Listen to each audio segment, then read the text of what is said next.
We're continuing with the cross-examination of Trooper Michael Proctor. Jackson gets him to reiterate what he saw on the video of the inside of the Sally port that he reviewed. Jackson says the video was the right way around, but the time stamp was reversed. Is that correct? And Proctor says it is. Oh boy, this is a big deal. And Proctor also agrees that the time stamp on the bottom was yellow, not blue. Jackson asks him, which of the Canton Police Department videos were you responsible for retrieving? And Proctor says he didn't retrieve any. Jackson wants to know, how did the Canton Police videos end up in the custody of the Commonwealth? Chain of custody for that piece of evidence is important as well. That chain of custody is important for every piece of evidence. And Proctor said that Tully retrieved the Sallyport videos. I believe there's so often a hedge with Proctor. And you know, this should have been clear to everybody, both the defense and the Commonwealth. This shouldn't even be a question because it's such a basic issue. And if all they did was retrieve the video, well, then there should be no question and no problem with making that information clear. Proctor testifies that he believes it was the chief of police who gave the video to Tully. And it was Chief Rafferty, not Chief Berkowitz. And Proctor testifies that Tully provided the videos to Proctor for review. Still not real clear on when this occurred. Earlier during this day of testimony, he said just the other day, and recently he's not stating when and where he saw these. Jackson shifts his focus to the ring video from John's, and there were several hundred videos from John's ring cameras. And it was Proctor who had custody of all of this ring footage from John's, and Proctor says that they were archived. And Proctor testified that he was the one who filled out the search warrants to get those. Proctor agrees, and he pretty much has to,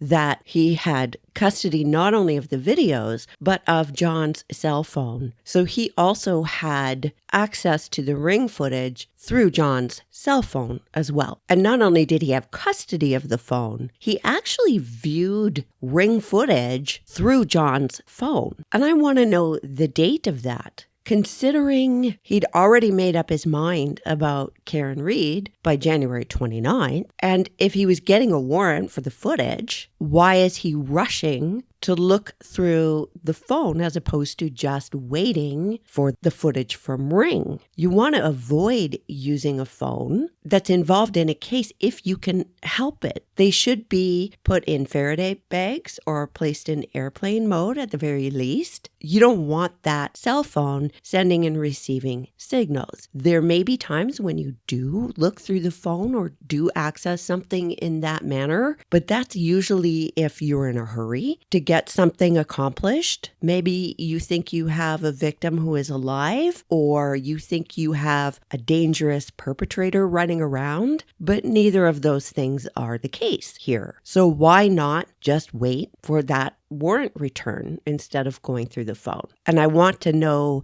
did he go through the phone before or after the Celebrate extraction of the phone? And Jackson says to him, all of this means you had access to his account through his phone. You could save videos for later. You could delete videos. You could do whatever you wanted. And what Proctor says is, yes, those are the capabilities of that app. He's distancing again. The answer is yes. He knows what the defense is implying, but the answer is still yes. Jackson asks him, did you delete any of the Ring videos from that account? Proctor's face goes red and he says, absolutely not. Did you delete video of Miss Reed arriving at John's house at 12:41? The answer, absolutely not. And Jackson says, you'll agree that that video of Reed arriving at John's home at 1241 is not there. And Proctor says, correct. You see, both the prosecution and the defense agree that that ring footage is not there. Same set of facts, but two different possible interpretations. And when you talk about reasonable doubt and how you're supposed to weigh evidence, if there's a reasonable explanation that is in the favor of the accused, and there's also a reasonable explanation that is in favor of the prosecution, you're not supposed to just pick the one you like better. You're supposed to choose the side of the accused because there's a reasonable explanation and the person is presumed innocent. So you have to err on the side of the accused. Now, what Jackson is doing here, as I think everybody knows, is also implying that somebody else, perhaps Proctor, was the one to delete that video.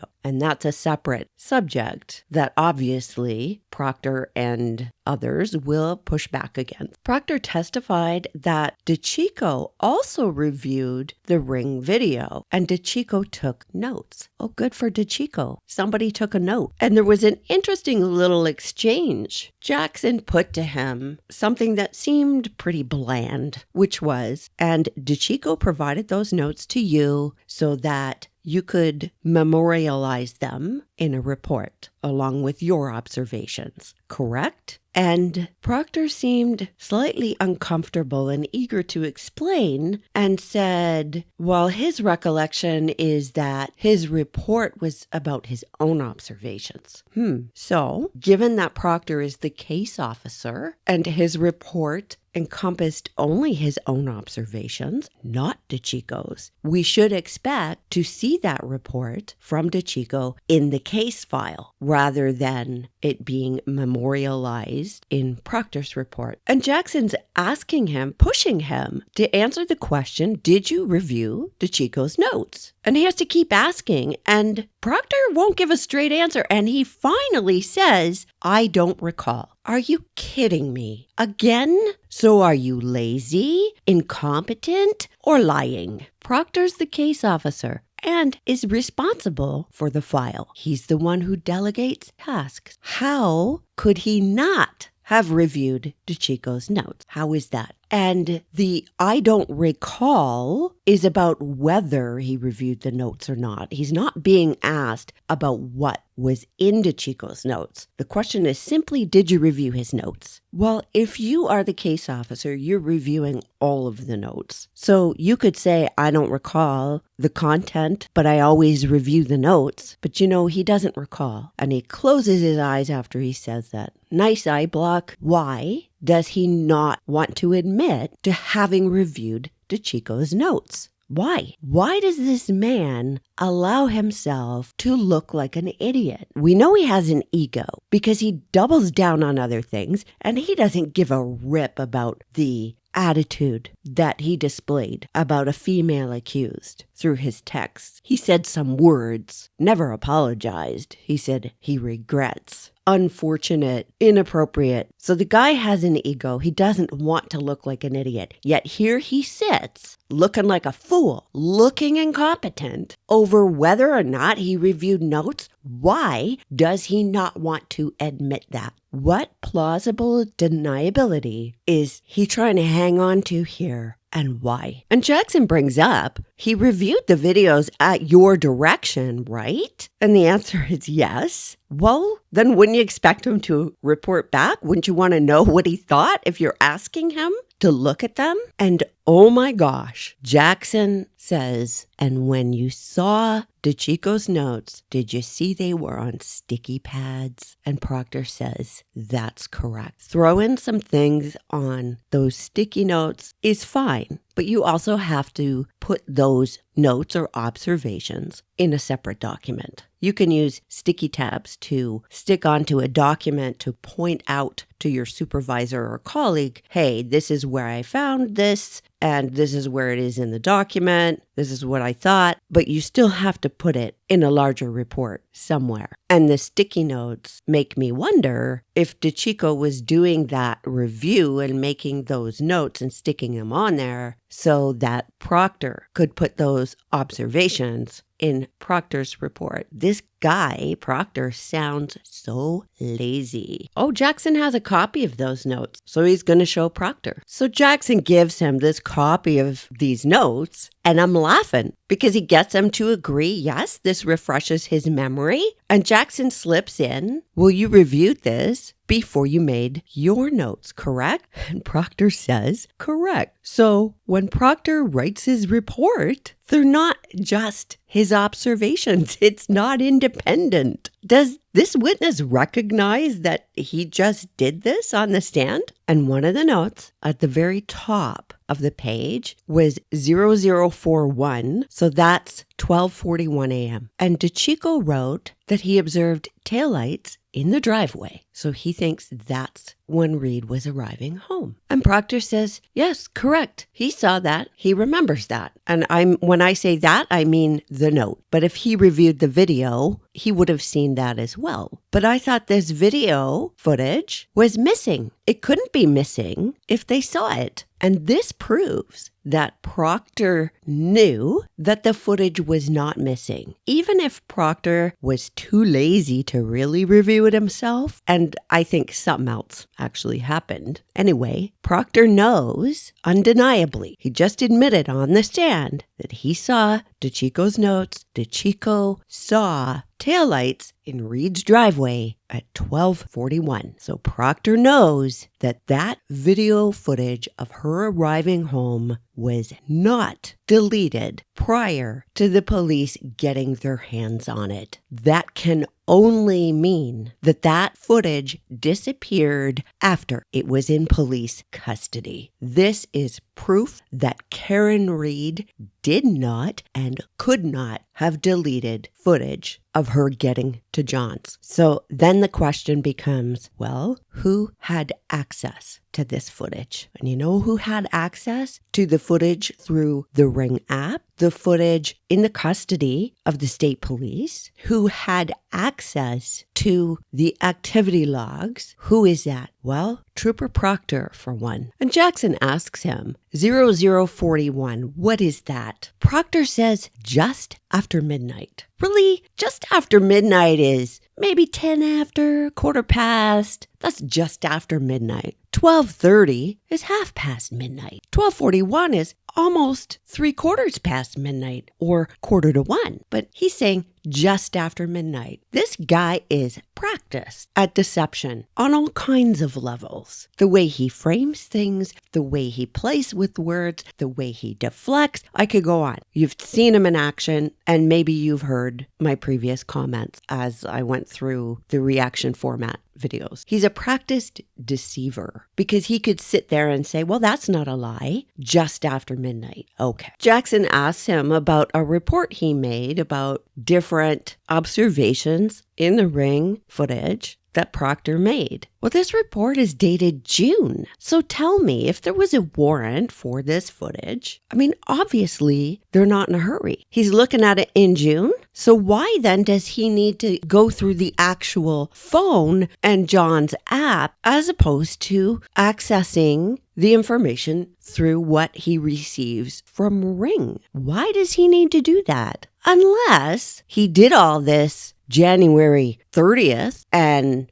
didn't bother to write a report until June. And Jackson asks him, would it refresh your recollection to look at a copy of your report? And the judge says to Proctor, do you have a copy of your reports here? And Proctor said, no. And that made me laugh because he should have a copy of his notes there. It saves a lot of time and work for everybody else in the courtroom. So why doesn't he have his notes? I've been asking that all along. Why does he not bring his notes? So now the court has to sit and wait for this guy to flip through the pages and review this report that he couldn't be bothered to bring or review in advance of knowing he would be testifying at this high-profile trial. You'd think he'd refresh his own memory or bring the file. Sometimes you see files come in that are so huge, they need trolleys to bring in the file. But he's got nothing.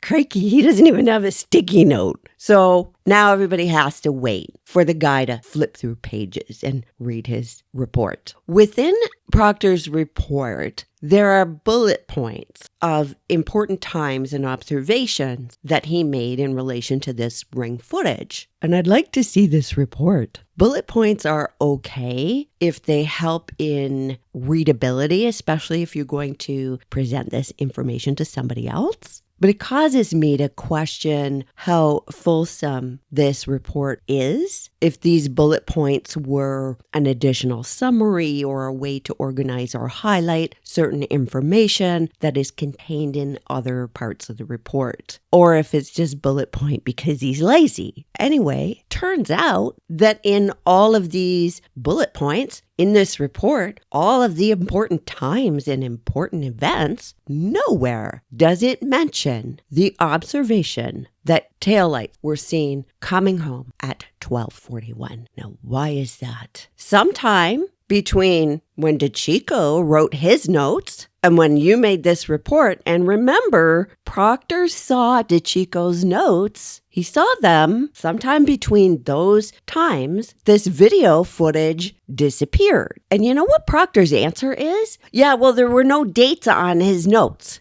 Buddy, doesn't matter what the date was. The point is, by the time that DeChico is in a position able to make notes, i.e. the police have the footage. They have custody and control of the evidence, and the evidence is there, and it is impossible for Karen to have done anything with it. It's there. That's the point. So it doesn't matter whether DeChico's notes were February 1st or June 10th. It doesn't matter because the police were in possession of evidence and that evidence disappeared. So I don't care whether it happened in February, March, April, May, or June. It doesn't matter. What matters is who had custody of it. And so if that evidence can disappear, first of all, you got to wonder why. Why is that? And interestingly, that piece of evidence might exonerate the accused. And that's what goes missing. So if that can happen, regardless of what the evidence is, in the custody and control and within the responsibility of the police, and it can disappear, then you've got to question all the other evidence. You've got to question what else is there that may have disappeared? What other evidence in this case disappeared? What evidence that the public may not have even heard of or even thought of disappeared? We can't know. And that's the problem. We can't know. The jury can't know. The court can't know. I really think that all the crap that we're seeing is the tip of the iceberg. There are too many people dancing around, too many people real worried and scrambling for this to be a couple of mistakes, for this to be a minor thing. There's something else under all of this that we don't know about. And I've just kind of gone off on a tangent here. I think I have to bring it back to, if that can happen with this evidence, you have to question all of the evidence. If evidence is not secure while it's in the custody of the police, that's bad for everything. And that makes it all the more important that the jury and the court and the prosecution see every step along the way for every piece of evidence in the case. Because now that's messed up. You got to question what else is. So you want to look even more closely at the rest of it. Except we know that no scene was ever secured. There was no evidence properly secured. And when they went to pick up the SUV and Dighton police sat outside and watched that SUV, they were doing it how they were supposed to. They're sitting outside waiting for the tow truck for a reason. They were asked for an assist. It's not a matter of, okay, they call a tow for them. The officers attended and sat there so that they could later testify, hey, they were in our jurisdiction. There was evidence in our jurisdiction, and I know nobody messed with it because I saw. And when Officer Nicholas Barrows testified, he made sure to mention, yes, I did go into the Reed household, but just for a minute. And I had a trainee with me. So the trainee could be outside so that nothing's happening to that SUV, that nobody is disturbing that evidence. And Barrows makes sure that the court knows, hey, you know what? There was a minute when I wasn't personally looking. That is how it's supposed to be. That is how a police officer who's doing his job is supposed to testify. Yes, this is what I did. This is what I saw.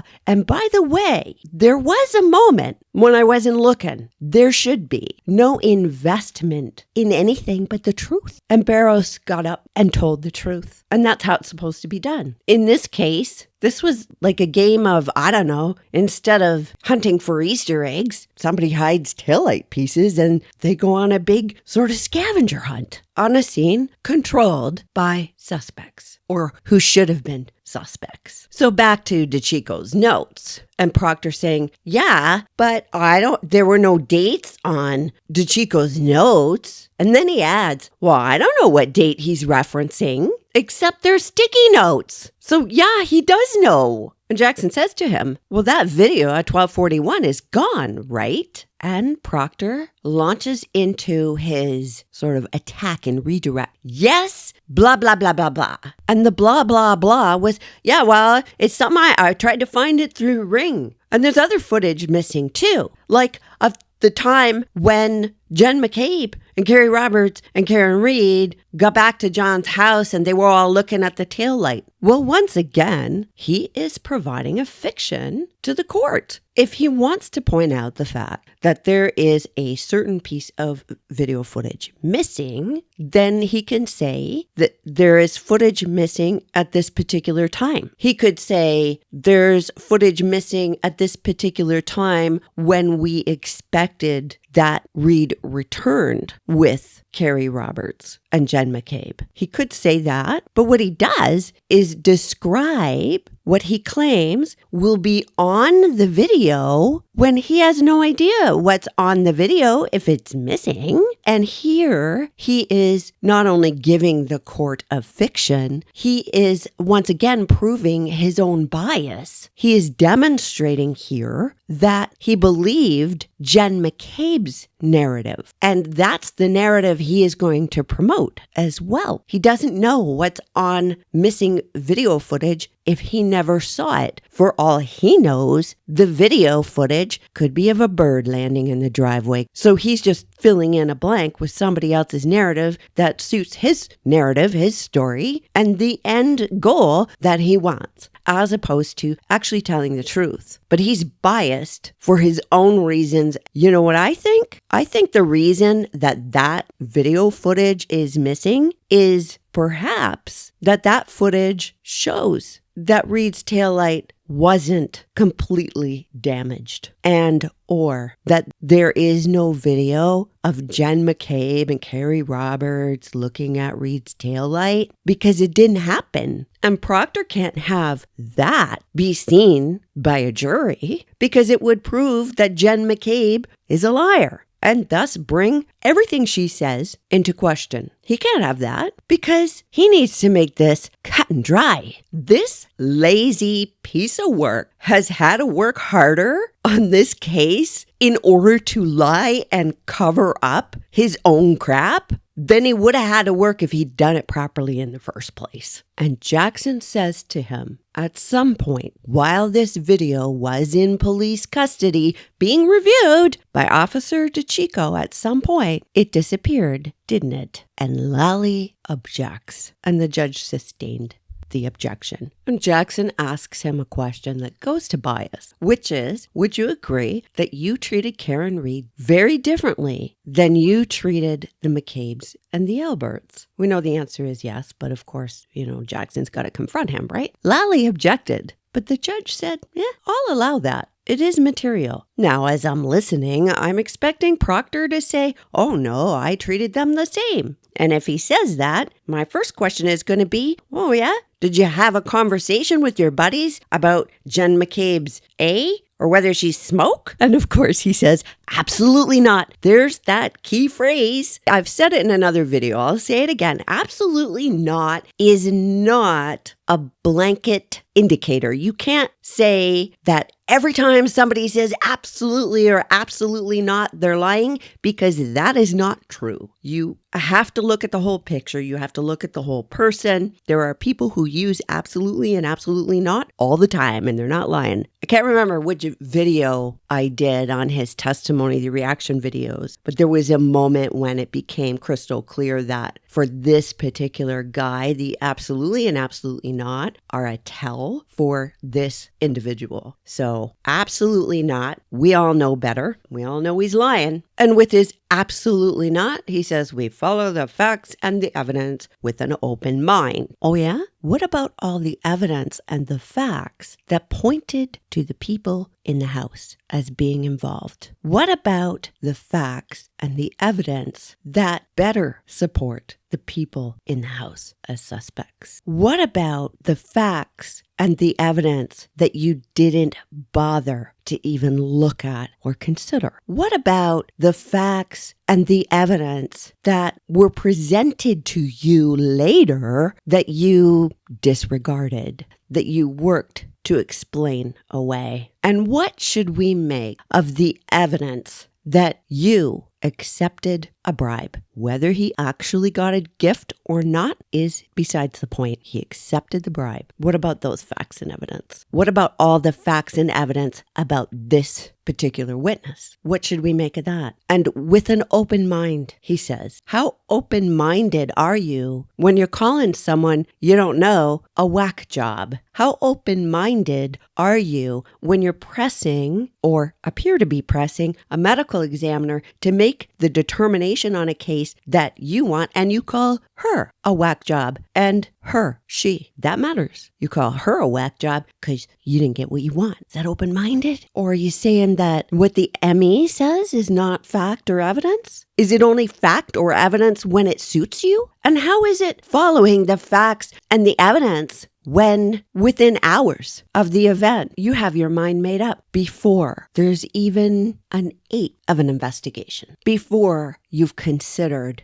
anything else? Can you call it open-minded when you're willfully blind? Jackson brings up again the concept of Karen Reed being an outsider. And for a lot of people, this might not seem important, but for small-minded people, for closed groups, it does matter. And Jackson confronts him. At some point during this case, your bias, or what could be called bias, turned to out-and-out hatred, correct? And Lally objected. But the jury heard that. And if you look at the text messages that this clown was sending to his friends, you see it's hatred. And whether it's hatred because Karen Reed was an outsider, because Karen Reed was a woman, because he needed Karen Reed to go down, because she was his chosen scapegoat, because Karen Reed wasn't attractive enough, her A wasn't nice enough, or whether there was some other reason for the hatred. It's obvious there was hatred there. And before anybody says,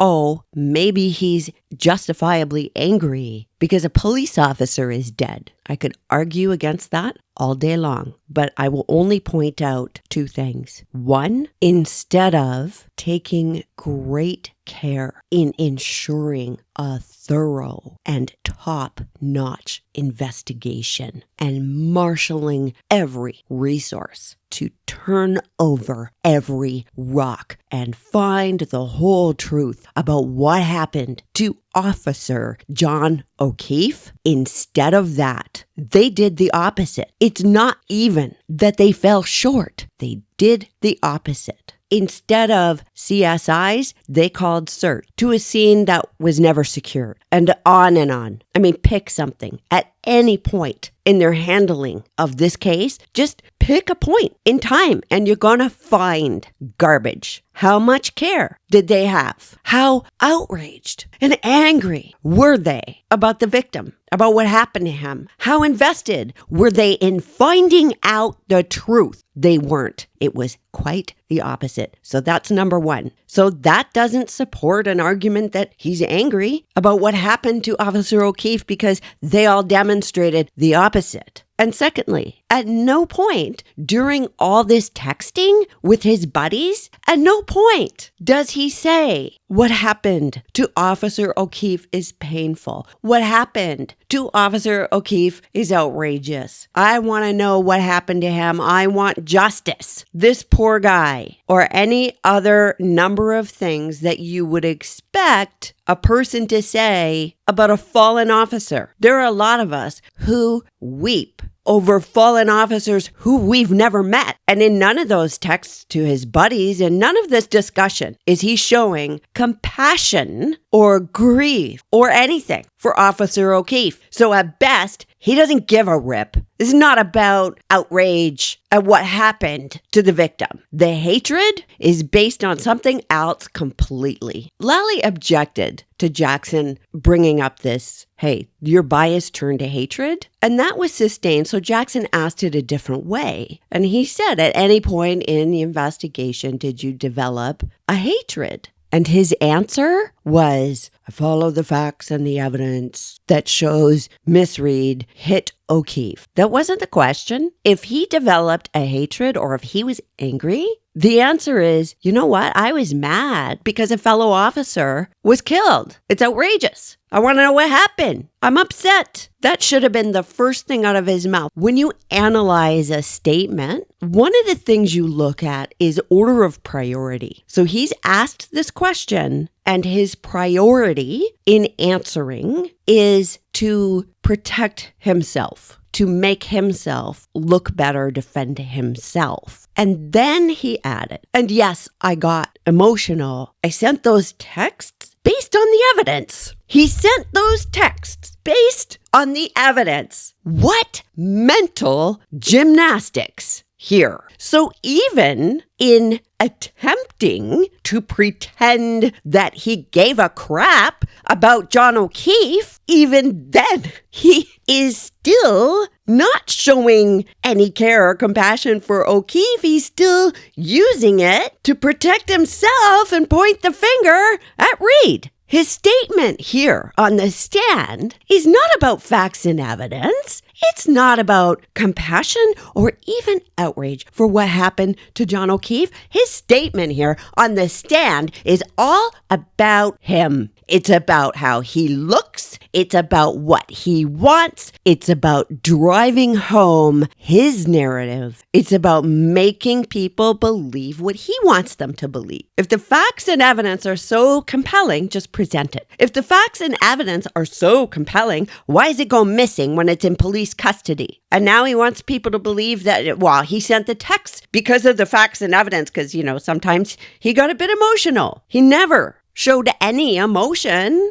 about John. There was none of that. And he said, I texted some things I shouldn't have based off the evidence. Really, I think that maybe every case that he is involved in is going to have to be looked at, and maybe his text messages are going to have to be looked at. Because is that how he responds to evidence in a case? Give me a break. And Jackson brings up, you expressed other feelings in text messages that we haven't gone over yet. Then they show a text.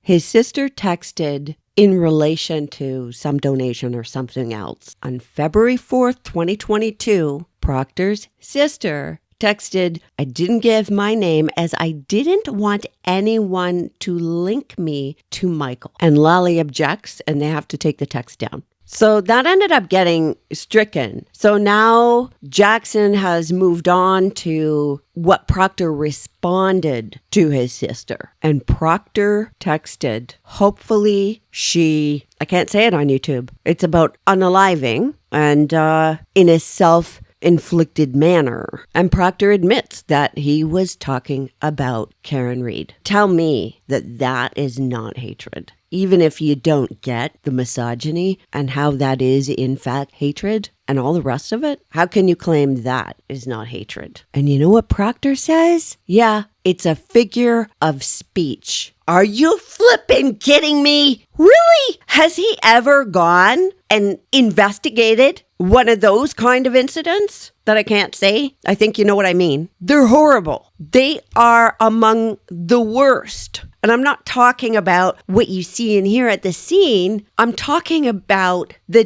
devastation that creates. The profound pain and suffering and mind effery that does to everybody left behind. The fact that in those cases, in families where that has happened, studies have shown that there's a domino effect, a ripple effect, that others close to that person are actually more likely to do the same thing. The suffering and the mental state that somebody has to be in to believe that is their only solution. When we're on that topic, there is nothing but suffering all the way around. It is devastating and long-lasting. And that is what he's wishing for, and he calls that a figure of speech? That's disgusting. Jackson says to him, Karen Reed very quickly became a problem for you, didn't she? And Lally objected, and the judge sustained that. But the judge did allow for Jackson to ask, did you believe that Karen Reed was a problem or an issue for you in your investigation? And the answer was no, absolutely not.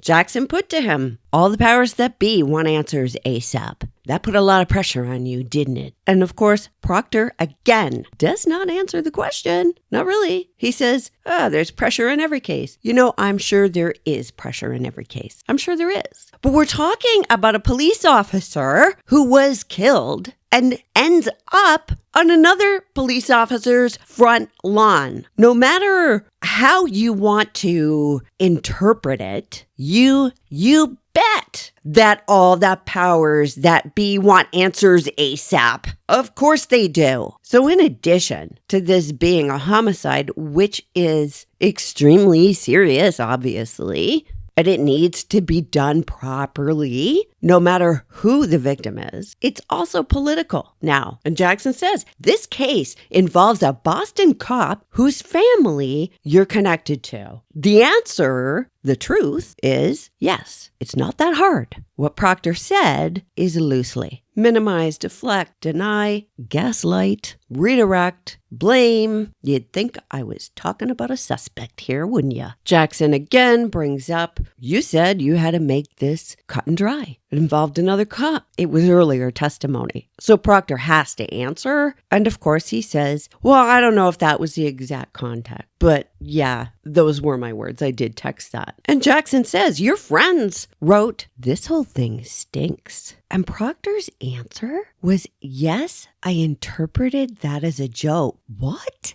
What is wrong with this guy's brain? You know, if you wanted to assign a meaning to that more than what it appears to be on the surface, you could say it stinks because there's two officers involved and this whole situation stinks. You could say that. You could argue that. And the fact that Proctor did not interpret it that way tells you something. And the fact that he is now saying it's a joke, well, we have a pattern here now, don't we? To explain things away as jokes. It's not funny. And Jackson said, you believed that your life would be much easier if Karen Reed was unalive. And his answer was, no, it's a figure of speech. I refer back to what I already said and feel my blood pressure rising. And he said, my emotion got the best of me. And it was a figure of speech, and my emotions got the best of me because Miss Reed hit him and left him to die on the side of the road.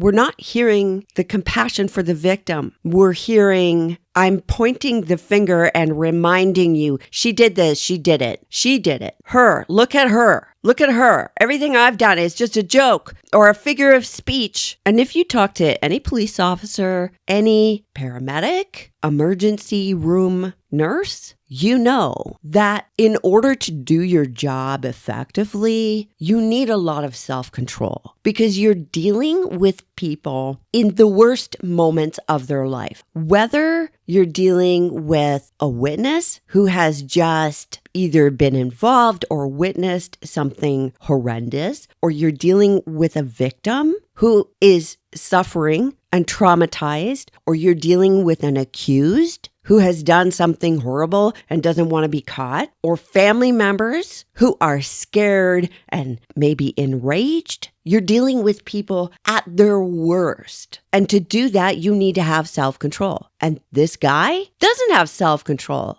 His responses are pretty extreme. And still, none of it is about what happened to O'Keefe. This is all about him protecting himself now throughout his testimony, just based on his own behavior. You see his priority is not about John O'Keefe, it's about himself. And Jackson says, hey, during the course of your investigation, did your figures of speech include this? And he goes through a couple of things. He says, does it include, he says, the B word, whack job, the R word, the balloon knot comment, no A, she's effed, A leaker, a girl who poops herself, except they used other language, F her, and those are all figures of speech. And as Jackson goes through them, Proctor says, correct.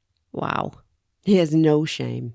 And Jackson says, you would agree you dehumanized Karen Reed throughout the course of this investigation. Well, the obvious answer is yes, of course he did. And Lally objects. But the judge says, I'll give you this one, Mr. Jackson. So now Proctor has to answer that question. Well, how are you going to answer that? There's no getting out of that one. And he says, well, I'd say based off that language. So he's distancing himself based off that language as if it's somebody else who said it. And he does that little where he has butt-itis. You know, his butt hurts, so he has to physically shift in his seat. And he kind of rocks back and forth, and there's a long pause. And finally, he has to say, I'd say yes. And Jackson again confronts him on how the homeowner wasn't going to catch any SH because you were going to make it cut and dry. And Proctor, instead of, again, actually answering the question, said, well, I knew he didn't have anything to do with that. Oh, yeah? How do you know that, pal? How do you know that? Because he told you? Oh, wait. Or because you did a thorough search of his property, because you went down into the basement, because the scene was secure and searched using CSIs, and because you turned over everything inside the house, because you luminoled the basement. Is that how you knew that the homeowner had nothing to do with it? Is that how you knew? No, you didn't do any of that? You just magically knew, like so much other magic in this case? Okay. And of course, Lally objects and it's sustained, but you know, the jury heard it. Jackson says it'd be far easier to pin it on the girl. So now he's going to use Proctor's language. The girl who is just a whack job C word. And Lally objects. And Jackson says this. Shame on you, sir.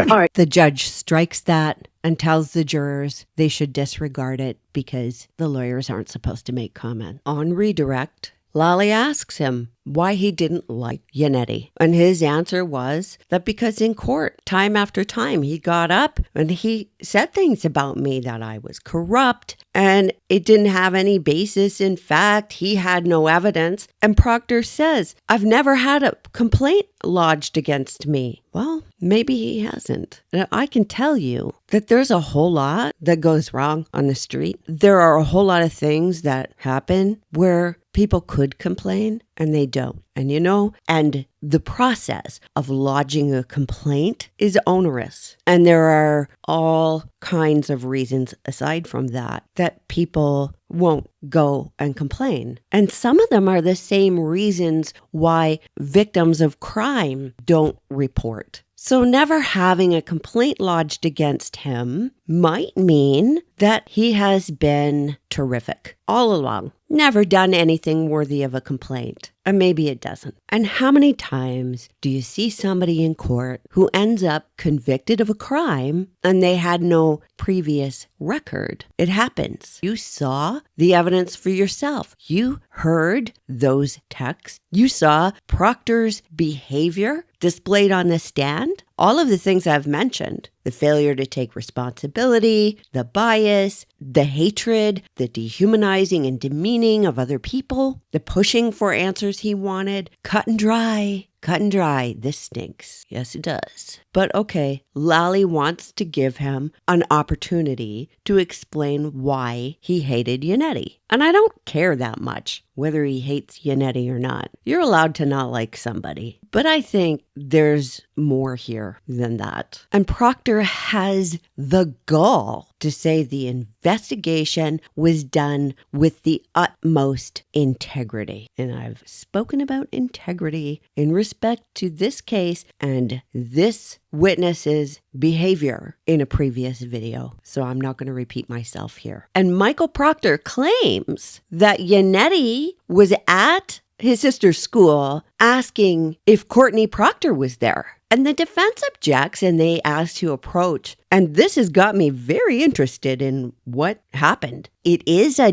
diversion from the question. It may or may not be relevant. So as I'm watching, I'm thinking, well, it's a diversion from the question as well as, sticking it to Yannetti. If Proctor had a complaint, he could have filed a complaint, right? But despite all that, now I want to know what's going on. When they come back from sidebar, the judge instructs the jury that she is striking that last answer of Proctor's about Yannetti. She points out it was a half answer anyway. She says if you took notes, you are to cross off those notes and you are not to consider that. So we haven't found out yet what this is about at this point in my viewing of the trial. So I'm going to have to wait and see. But whatever it is, the judge has reason to strike that. And the judge turns to Proctor and says, Trooper, I suggest you listen to the questions before you answer them. And now Lally asks the question again, and he's referring to texts in August of 2022. So why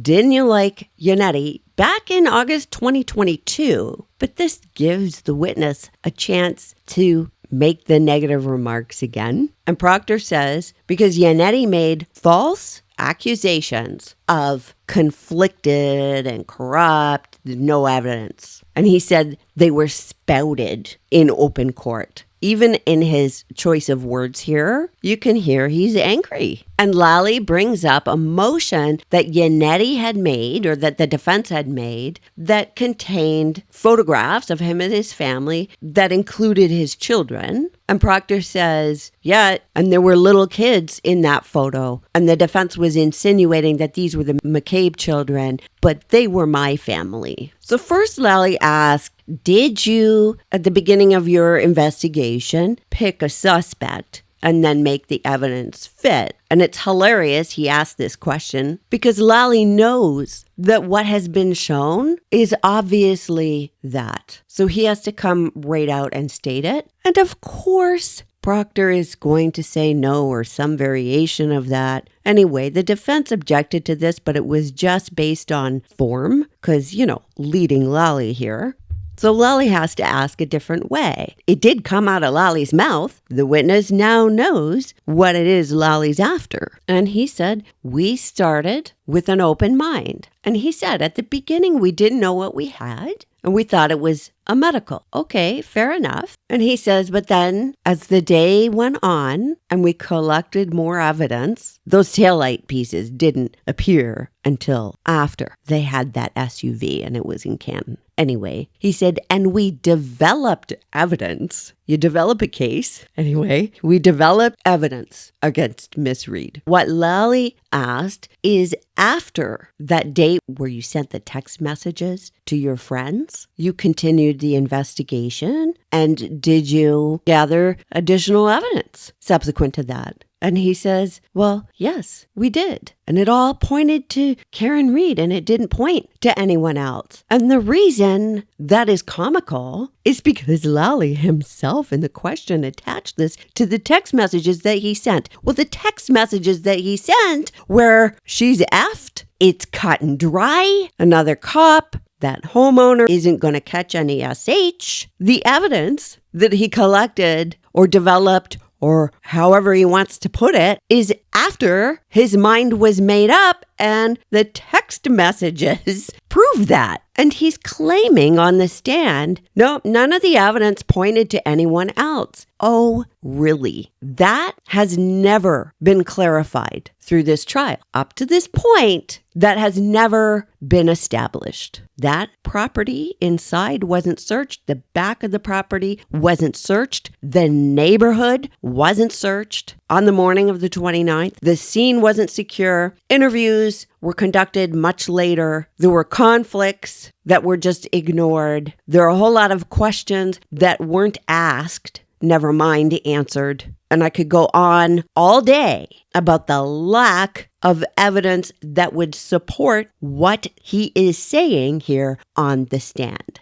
The evidence did not show that there was nobody else. They didn't bother to investigate that. And he went out of his way to be willfully blind. He had his eyes closed so tight, it's amazing he didn't hurt himself. And somebody went out of their way to disappear evidence that would exonerate Reed and thus cause a problem. They need for her to be convicted. They need everybody to believe that she did it, because if they don't believe that, then they might look elsewhere. They need the focus to be anywhere but on the real perpetrators. And Lally gives him then some pages and says, does this provide some context for my previous question? The witness didn't say what he wanted, and he's after something. So he handed it to him to make sure he remembered. And Lally brings out that in previous testimony at another hearing, Proctor had been asked this same question, and he testified the same as he testified today, which was the defense had pointed to these children and said they were the McCabe's children, and they were not. Lally asks him, why was your focus not on Brian Albert the evening of January 29th? And Proctor's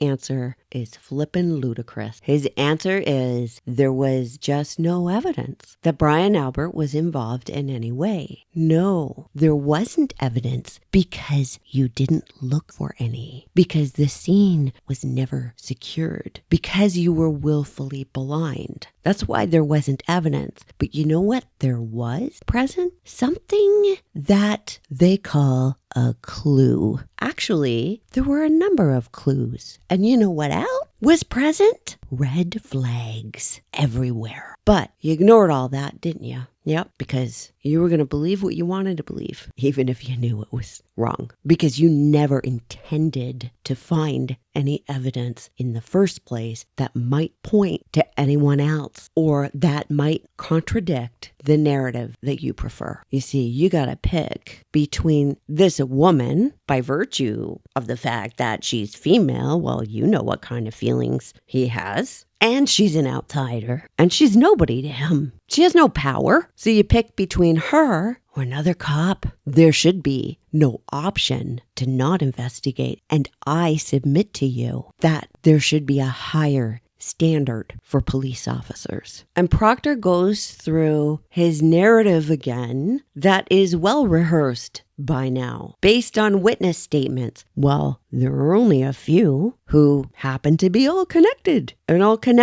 to him and other people who were there who did witness things. Well, don't look over there. Don't look behind the curtain. So he goes through, we had witness statements as well as the shoe. Well, the shoe on the road can be explained in a number of ways, including a physical altercation or it being tossed out there or a motor vehicle collision. That is one explanation for the shoe. But there are other explanations. But he has this tidy little package of a narrative and he strung it all together, cut and dry, And so this is an opportunity for the prosecution to have the witness repeat the narrative again. And Proctor added that Reed leaving Brockton, instead of going to Dighton, she backtracked to go to Canton to retrieve her vehicle and then go double back to go to Dighton, which I found odd. Really?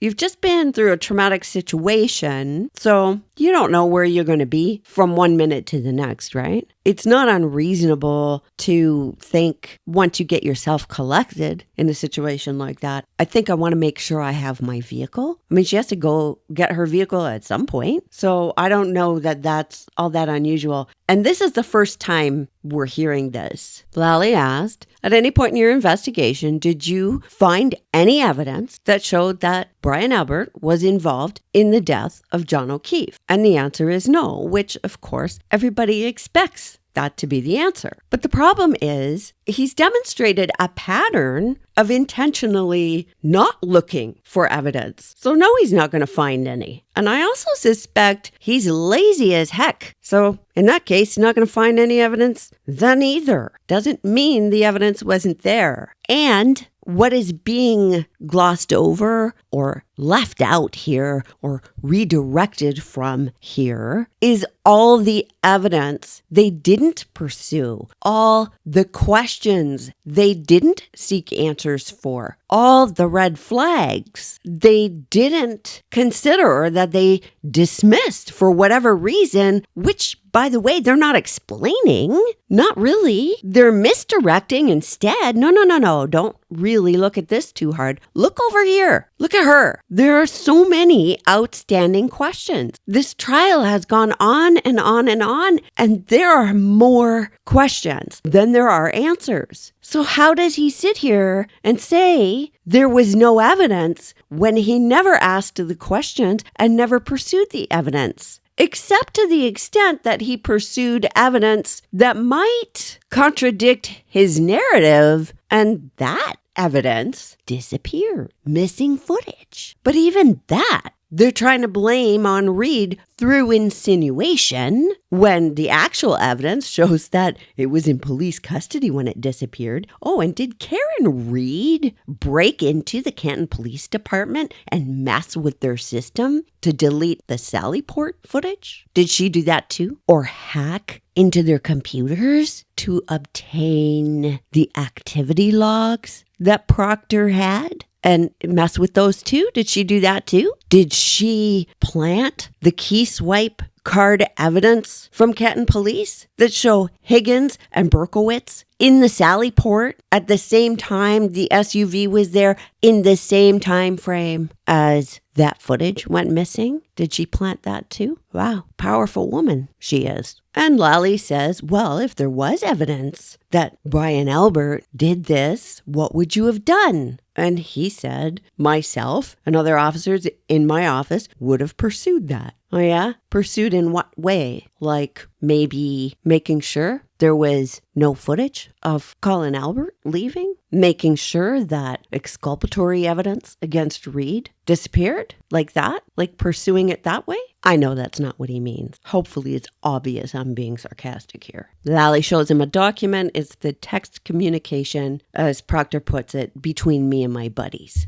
There's a text from Proctor to his buddies, January 29th at 11 p.m. And the message that Proctor sent was they arrived at the house together, got in an argument, and left. This is January 29th at 11 p.m. As of January 29th, did they have evidence that O'Keefe and Reed had been in an argument? And if so, what was that evidence and how and where did they get it? This is only January 29th. There have been no warrants for phones, no opportunity yet to do extractions. All the witnesses weren't interviewed. The witnesses who did see what is believed to be Reed's vehicle outside of 34 Fairview describe that she was alone in the vehicle. And John O'Keefe was nowhere to be seen, and he was not on the lawn either. So as of January 29th, what evidence did he have of an argument? And his text says she left. His text doesn't say they got in an argument and she ran him down. They got in an argument and she hit him with a glass. They got in an argument and she left. That's what he texted. Proctor says that this information, that would include the argument, he learned all this during the course of the day on the 29th. He testified that he doesn't make any charging decisions. So the system there is different from what it is here. Here it is the police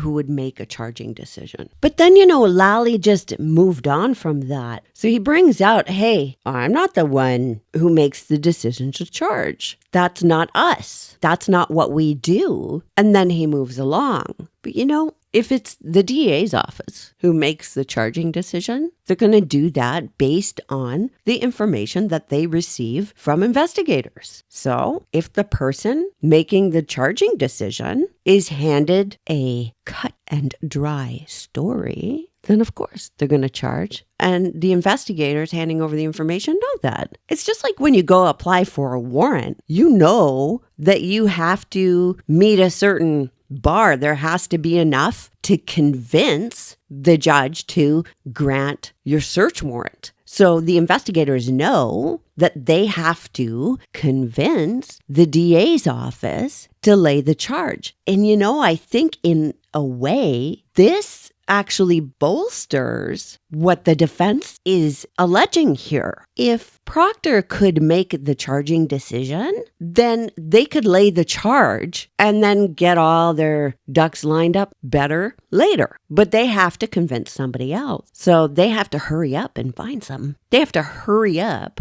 and provide enough for somebody to say, okay, lay a charge. And I think that's why CERT was called out the evening of the 29th, because they needed to hurry up and find something. And there's another reason why they needed to hurry up, because it was going to come out that one officer ends up on the front lawn of another officer. And there's going to be public interest in that. And there's going to be speculation around that. And the homeowner may catch SH over that. So they want to hurry up and make it cut and dry. And now it makes sense why CERT was called out that night and why there were no CSI. Leading Lally, he's basically testifying for the witness yet again that Reed was not charged with murder until April. And again, that's a misdirect because she was charged on February 1st. The upgraded charges didn't happen until later. And Lally says, and that was at the end of a grand jury. And the defense objected and the judge sustained it because Lally's testifying again. The defense objected, the judge sustained it, but then the defense withdrew their objection. Lally asks, are you aware that Dr. Bello, I think that's what he said, you can double check me, I'm not hearing everything well. Did this doctor testify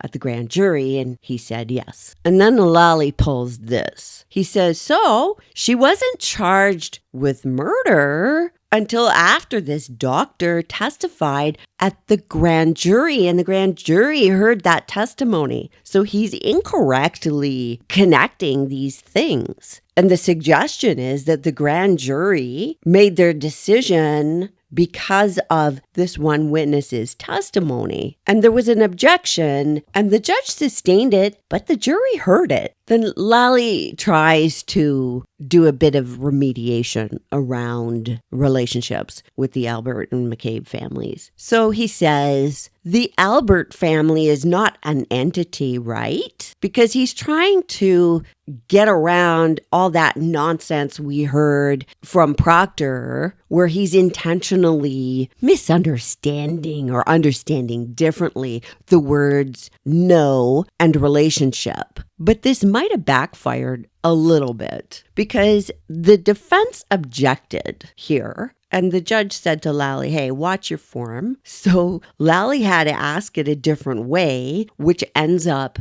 getting a different response that wasn't what Lally was going for. So Lally's trying to excuse Proctor for his behavior of his little dancing around on the stand and his playing with semantics. And he ends up not getting that. Instead, he has to ask, how many members of the family did you know? Or who in the family did you know? And so Proctor has to list off the 4 people that he knew. And Lally asks, when you went to interview Chris and Julie on February 10th, had you ever been to their home before? Well, remember, Chris and Julie had just moved in there. And the answer that Proctor gives was another little dance. I had not been to this new home or the previous home either. And when he says it, he makes this face. Wouldn't it have been a simpler answer to say, no, I've never been to their home before? But that's not the answer. He has been to their home before, just hadn't been to this one or the previous one. Lally asks, when was the last time you had conversations with Chris or Julie Albert before February 10th? And Proctor pauses a long time before he answers. And it starts with, I believe. And then he says, I reached out to Julie to coordinate the interview.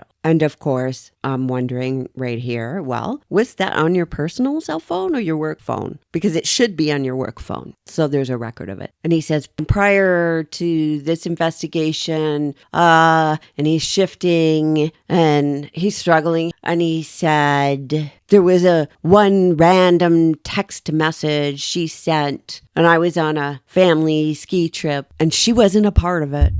And she wanted me to take a picture of my sister skiing. And he's really struggling here. And Lally comes to the rescue. He says, that would have been February 2022. And Proctor says, yeah. Lally reminds the witness that the question was about prior to January 29th, 2022. When did you talk to Julie Albert? And the answer is, I can't recall. You know, buddy, if you had simply recused yourself from this, declared your conflict, you wouldn't be going through this. Nobody'd be asking these questions. Lally asks about communication with Julie after January 29th, 2022. And Proctor brings up that Julie wanted to know the process around the grand jury. He says it's common for civilians who have never testified in front of a grand jury to want to know a little bit about the process. And that's true. My question is that conversation, which sounds official, right? A law enforcement officer explaining to a witness how the process works, that's okay. Is that conversation on his personal phone or his work phone? It matters. Conversation should be on his work phone. Anything you do for work should be on your work phone because then there's a record of it. And you know, record keeping helps good officers because people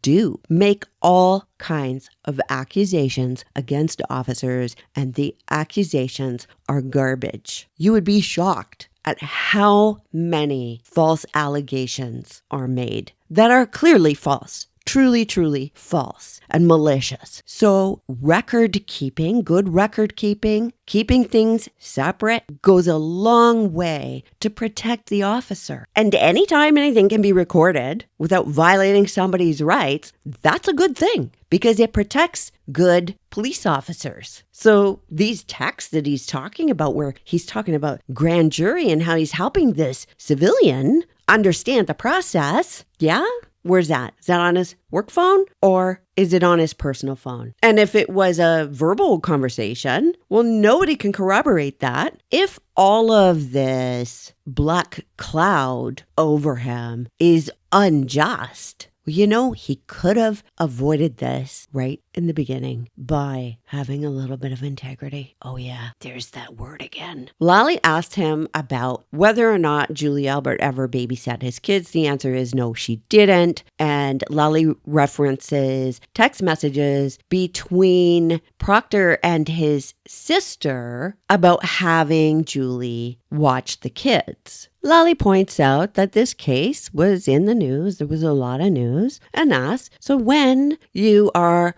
talking about your texts with your sister, you use the word newsworthy. So what do you mean by that? And Proctor says, well, it was in the news and on the news and on social media platforms. But here's the problem with both the question and the answer. The question once again redirects and glosses over. And the answer is that it was on the news and all this, newsworthy. Well, he texted his sister at 3:00 in the afternoon on January 29th. Was it all over the news prior to 3:00 on January 29th? I'm thinking it was not, based on some of the other testimony that we've heard. But I don't live in Canton, so somebody who's actually from there might know exactly when that news came out. Proctor says he shared just general information with his sister, nothing specific about the case. So he's basically saying, look, anything I said was okay. But if that's the case, why does he need to say to his sister, don't say a word to anybody? Why? If it's fine, why does he need to say that? Lally asks about a text from Proctor's sister on January 30th that starts with the JC, and she obviously knows where O'Keefe was found, who the homeowner was. And Lally says, well, you didn't tell her that, right? And Proctor says, that's right. Leading Lally asks about the gift. And he says, how did you take that? Did you take it serious or was it in jest? Hello, here you go. My witness. I am giving you the answer on a silver platter, and I want you to give it back to me on said silver platter. So, of course, Proctor says, I didn't take that offer seriously. Well, that's hilarious because he testified to this earlier, both on direct and on cross. And this is the first time he's coming up with, I didn't take that seriously.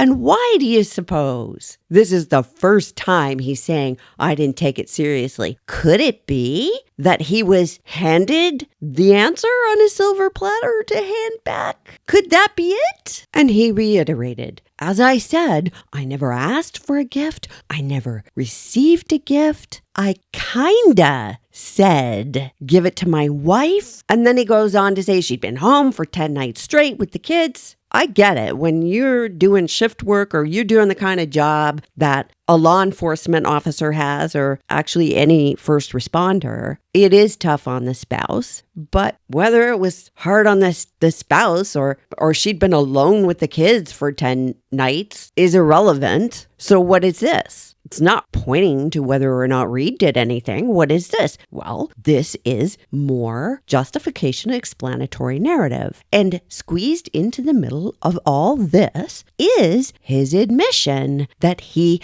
accepted the bribe. He accepted the bribe. Give it to my wife. That is an acceptance of a bribe. And if he thought that it was a joke, that it was said in jest, like the other jokes that he's made over the course of this case, then why does he not come back with a joke? And he didn't kinda say, give it to my wife. He said, give it to Elizabeth. That's not kinda. He said it. You saw it in black and white. He accepted the bribe. Whether he received it or not is irrelevant. He accepted it. And if he or his wife received something, whether that be a material thing or some other thing of benefit, because it doesn't have to be a material gift, no one's gonna ever know.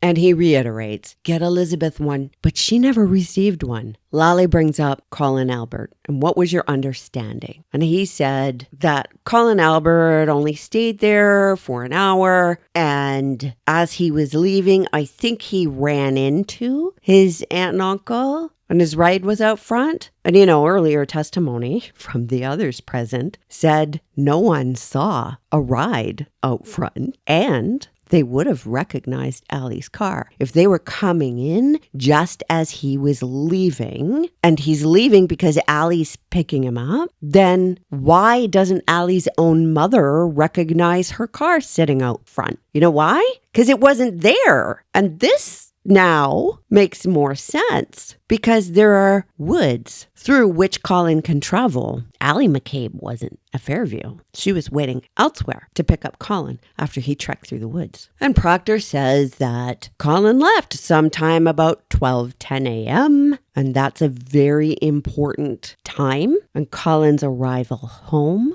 doesn't match what is reflected in Allie's Life 360 location. Chris and Julie's testimony about when he arrived home and stuck his head in the door to let them know he's home. Well, that has already been established that was impossible. And back to this 12:10 time frame, Jen McCabe made sure that she got a screenshot of Julie Nagel's phone where she texted her brother at 12:15. So they had to make sure that it looked like Colin left before 12:15 because they may not have known or remembered what time Ryan Nagel actually showed up, which was not 12:15. But they'd have to be erring on the safe side there. So they have a very tight time frame to work with. So this 12:10 is a very important time. And Trooper Proctor remembers this. Funny what he doesn't recall, like evidence logs, but he remembers this. And I want to point out that Proctor didn't have any of this information on January 29th. He didn't have the information. He never looked at this before making up his mind that the girl is effed. Cut and dry. Lally asks, what evidence did you have that showed what time Colin left? Remember this question. Evidence of when Colin left. Listen to his answer, keeping in mind what the question was. Based on Mr. O'Keefe's cell phone location data using his Waze app, Colin Albert is leaving around like 12:10 a.m. Mr. O'Keefe is... Based on Mr. O'Keefe's data, Colin left at 12:10 p.m.? No. Mr. O'Keefe's data shows where Mr. O'Keefe was. The bit about Colin left at 12:10 is not based on Mr. O'Keefe's data. That's based on something else. So he's not stating what evidence they had to prove that Colin left at 12:10. Now we know because we heard at trial that there were screenshots provided and the information itself was suspect. So why does this detective not give a straight answer? Why doesn't he say, oh, this is how we know what time Colin left? Because these witnesses said this, and maybe because we have Colin's phone, because we did a Celebrite extraction on Colin's phone, because we got GPS data from Colin's phone. Is he saying any of that? No. And he goes on to say that John's data showed that John was about a half a mile away at 12:20 a.m. And he says, so they did not cross paths. Well, sir, that was not the question. The tidy package you gave here completely ignored the question. If you can't focus and answer a simple question. Should be easy. If you can't do that on the witness stand, how are you focusing and able to answer questions or even flip and ask the right questions during an investigation? Or maybe you can do that and you're dancing around here and your game plan here is for some other reason. So there is zero evidence based on this answer, zero evidence that O'Keefe and Colin did not cross paths. The witness never set out the evidence of that. He's saying, here's data, this is where John was, and just making an assertion about where Colin was based on nothing.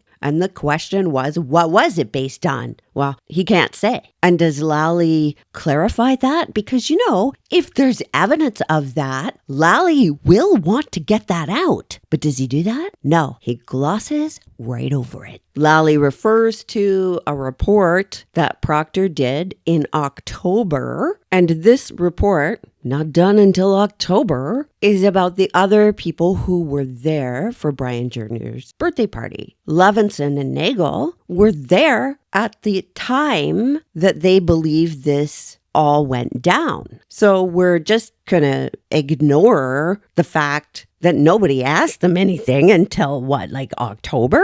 They weren't asking them on the 29th or the 31st or February 8th or 10th, March, April, May, June? No, October. But we're not supposed to notice that. 3 of the people who were there for Brian Jr.'s party were never interviewed. And Lally says, why is that? And you know where he's going, right? Proctor says because they weren't there at the time when they think John O'Keefe was there, when all the adults came back from the waterfall. Aside from glossing over the fact that Nagel and Levinson were there, and they weren't interviewed until much, much later after the decision was made, after Proctor had made up his mind cut and dry on January 29th. Forget that. So his logic is that these other ones weren't there. And I expect, as I'm listening here, what I'm about to hear is that, Colin wasn't there. I expect that is going to be the answer. I expect that's going to be the rationale. But he was, and Proctor knows that and knew that at the time. Because Proctor's own testimony is that he was leaving and bumped into his relatives on his way out the door. So he was there close enough to the time frame in question. He was definitely in the vicinity because no one saw a car picking him up. He was there. Doesn't matter that he didn't stay for the whole night or another hour. He was there. So are we going to hear how they got Colin Albert's phone? I bet you we're not.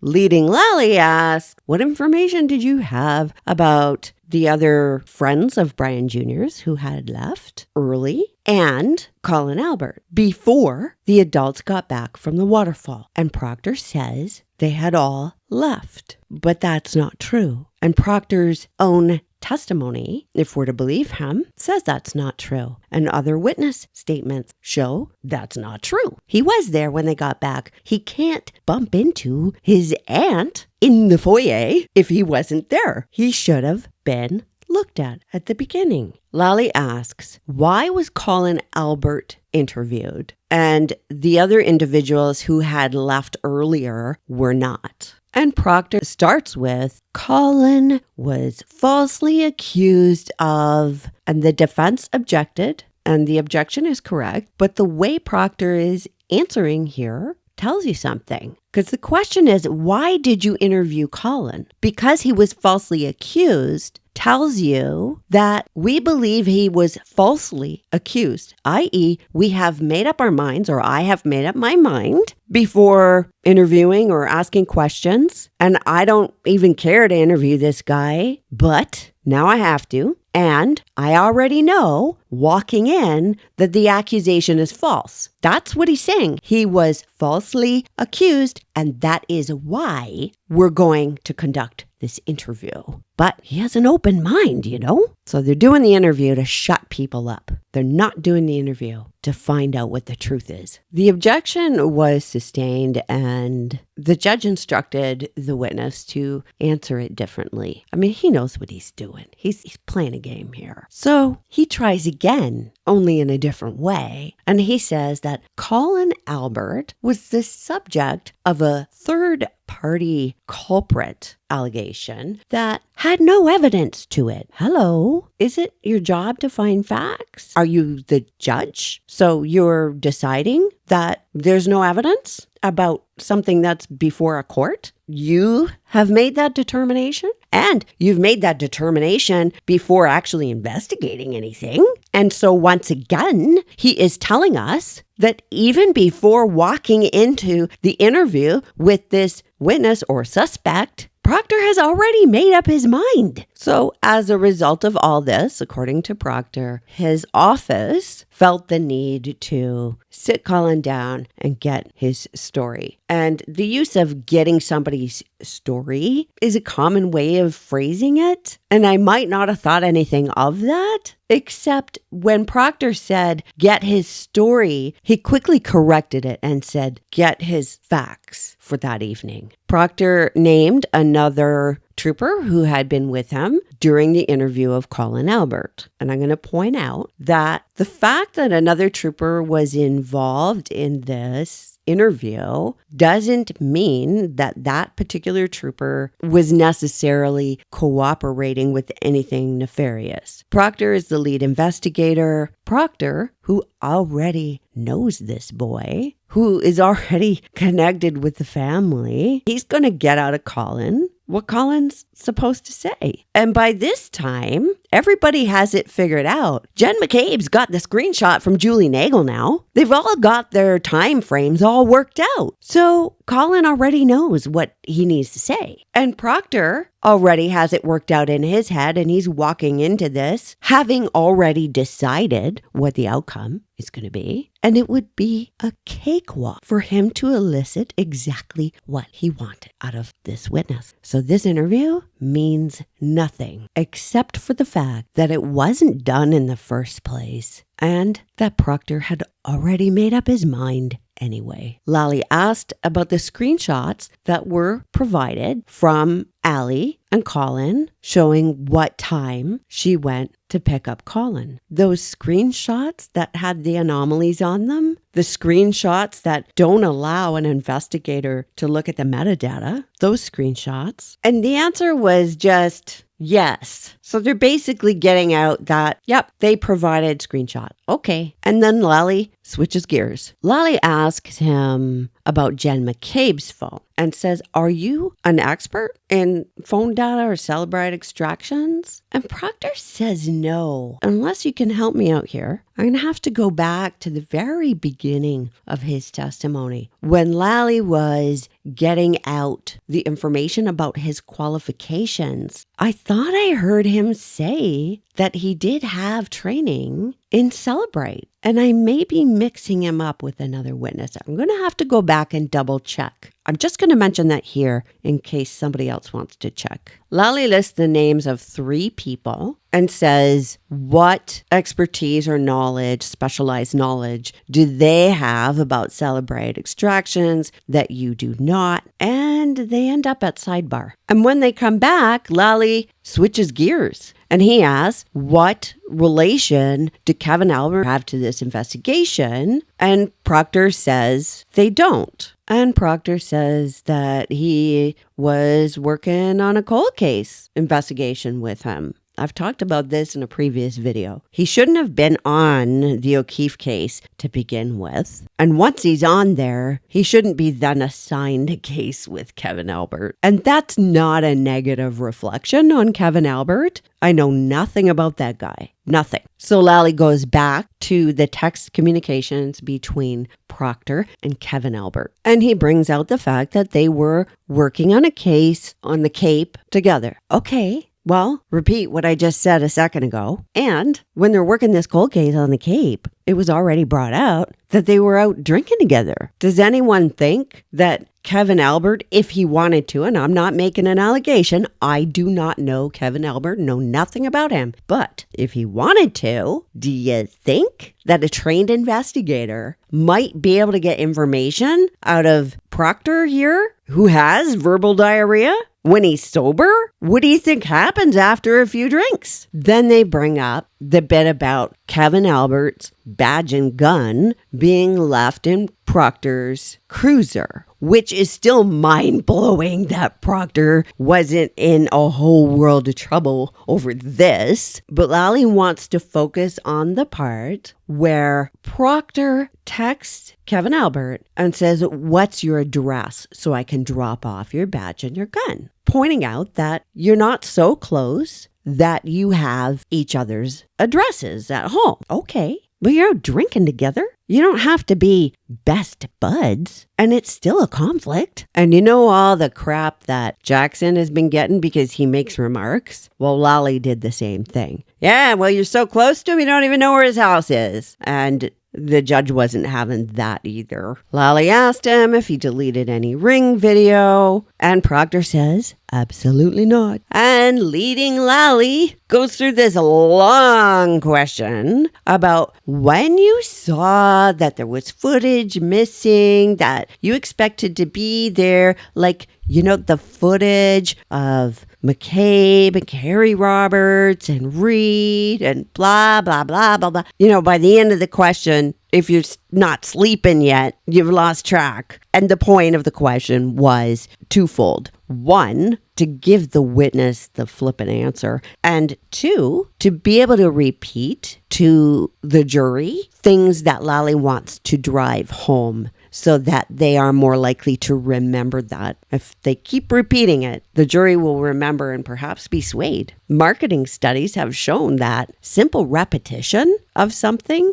does sway people. And ultimately, the question was, when you saw all this that was missing, what did you do? And Proctor said, I reached out to Ring. And of course, we're not privy to every bit of information and every piece of paper. But man, upon hearing this, I'd want to sit down and compare dates on everything. When he asked for things, every communication, every email, the date in his notebook that seems to be non-existent, that he reviewed video, all of it, compare it. Because at this point, he can say whatever the heck he wants. He can jump around time frames. He can connect things that aren't connected. He can retroactively use things as justification or as explanation, and nobody can check it. He claims that Ring told him that there's no digital footprint. So if somebody deleted something, it's gone. There's no digital footprint. Well, what the heck do the activity logs show then? He'd already agreed, or actually it was Buchanan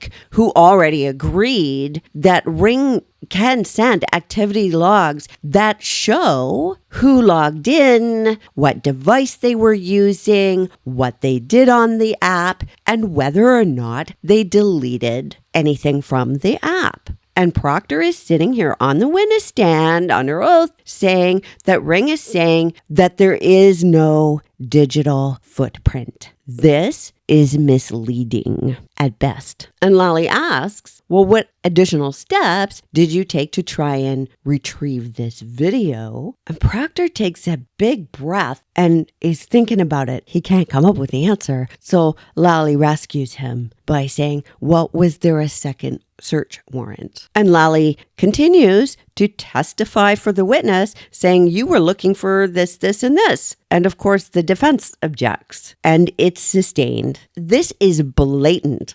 The prosecutor is pretty much testifying, and he has done this throughout the trial. And somebody asked me, why isn't the defense objecting more to all of this from leading Lally? And I can't speak to what's in their heads, but whether or not to object can be a hard decision. if you're objecting constantly, it can really annoy the jury. And although people shouldn't draw inferences from those objections or the number of objections, they do. So a lawyer has to really think about picking his battles, pretty much, and how much to object. Lally has already told the witness, you were looking for additional information. So now he has to say, what were you looking for? Well, the witness knows what he's supposed to say now. And he says, additional video. Then that subject was dropped off there. Lally switched gears. Okay, Proctor's looking for additional video. And that's it. He moved on to DeChico's notes. He just leaves it like that? What's the implication here? Oh, you tried?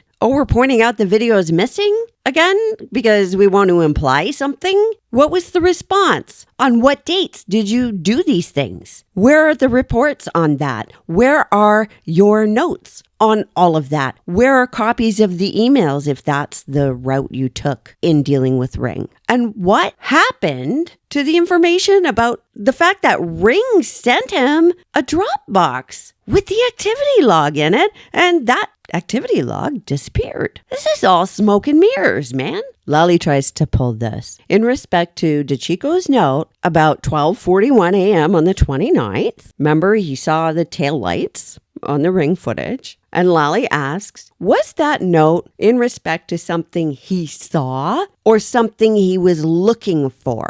You know what? That was slimy. Lally knows better. And this witness actually said, well, DeChico can speak to that. Because you know what? He doesn't know what DeChico's going to say on the stand. And Lally leads along, basically, again, testifying for the witness. We're going to talk about the Sallyport video. You arrived at 5:30.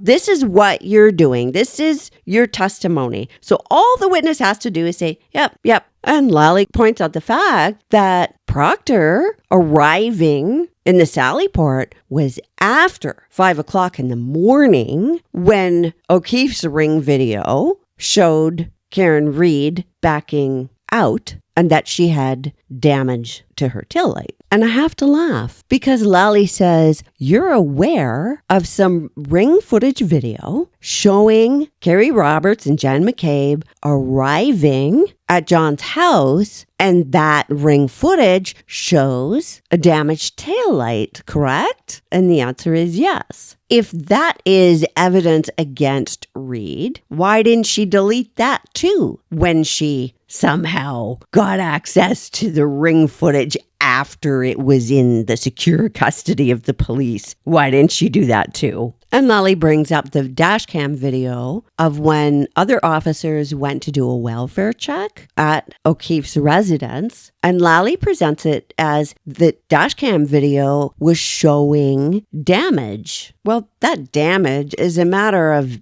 debate. And by this point, nobody is disputing that Reed's taillight was damaged. That's been proven. Her taillight was damaged, at least as of 5:07 a.m. That's a fact. The question is whether it was damaged prior to that, and there's an issue as to how much it was damaged. I did this in a previous video where I compared two images from the same image source side by side at the same angle and compared those two lights. And you can see that the damage is there, but it's minimal. So the question is not whether or not the taillight was damaged. We know it was. The question is how much it was damaged. And what I bet you any money that Lally is not going to bring up is the testimony of Sergeant Barrows of Dighton Police, who testified, and if we're going to play this game of before and after, that after what they're talking about here and before Proctor got a hold of Reed's SUV, before that, there was a crack in the taillight. There was a piece missing, and it was not heavily damaged. So Lally's just playing a big game here. Let's just keep stringing these things together, make it sound like it's actual logic, and keep repeating it. So leading Lally goes on this big thing. prior to you texting your friends on January 29th, these are all the things that you saw. You saw a broken taillight, right? There was a team search, right? Where they found taillight, right? And he's pretty much testifying for Proctor. And the issue in question is not that they found taillight. The issue in question here, the big issue in question that still has not been answered, is what happened to Officer John O'Keefe? What happened? What is the truth? Because we haven't heard it here. It doesn't matter what the evidence is after it's been tampered with. It doesn't matter what the evidence is after it's been compromised, because you can't count on it. So yeah, he saw a really badly damaged taillight after he flippin' broke it, or after somebody broke it, because only an hour earlier, Officer Barrows saw that taillight and it was not in that condition. But we're just going to go blah, blah, blah here. Yep. Just market it to the jury. I almost don't even want to keep listening to this because it's an obvious game. And I guess everybody's stupid. Can't see this. He gets them to once again testify to the fact that the CERT team conducted a search and they found several pieces of taillight. This is after Proctor had access to that taillight in the Sally Port where nothing could be captured on the video, and there's footage missing, and this Sally Port and this location is only a couple of minutes from Fairview. But we're not going to talk about any of that. No. He's just going to get him to repeat. Broken taillight, broken taillight, broken taillight. And Lally takes Proctor through every bit of information that you've heard umpteen times, yet again, but only the information that he wants to highlight. And when they get to the part where there's this narrative about Reed dropping off O'Keefe and what was allegedly witnessed at that time and all the details around that, while he was giving his narrative, he got real nervous.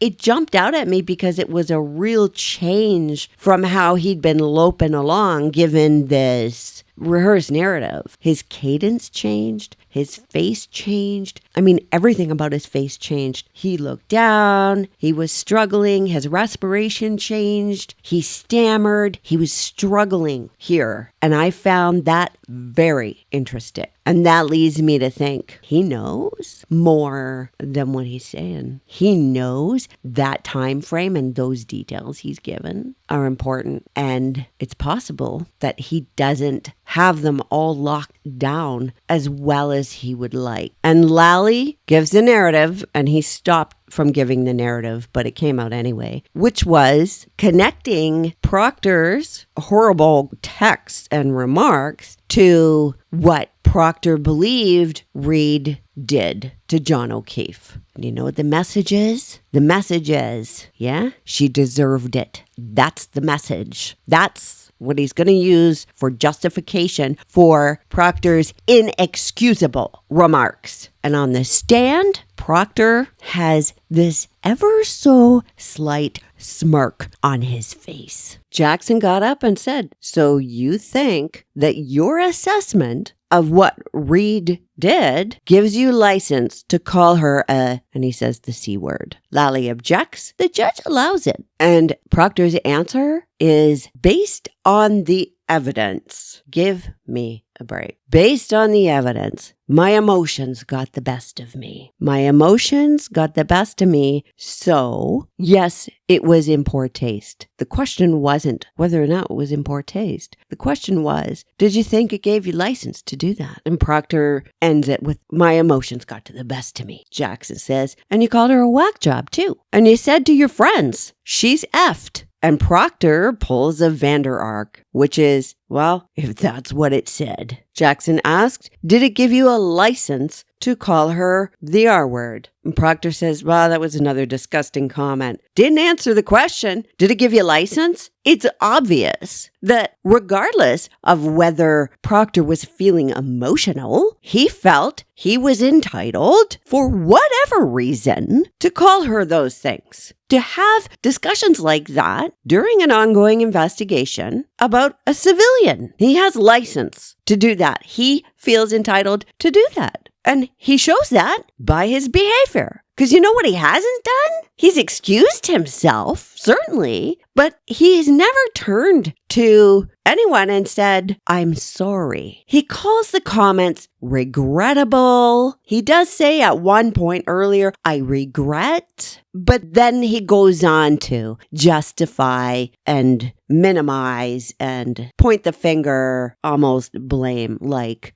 well, she deserved it. So he's clearly not sorry. I'm going to play a little clip for you because I think the way that Jackson is delivering this is better than how I could describe it. It's not very long and I've sped it up. So if it's too fast for you, you might want to slow it down at your end. Here it is. Sir, you had an agenda from moment one, did you not? Objection. System. Did you have an agenda? Objection. Same question.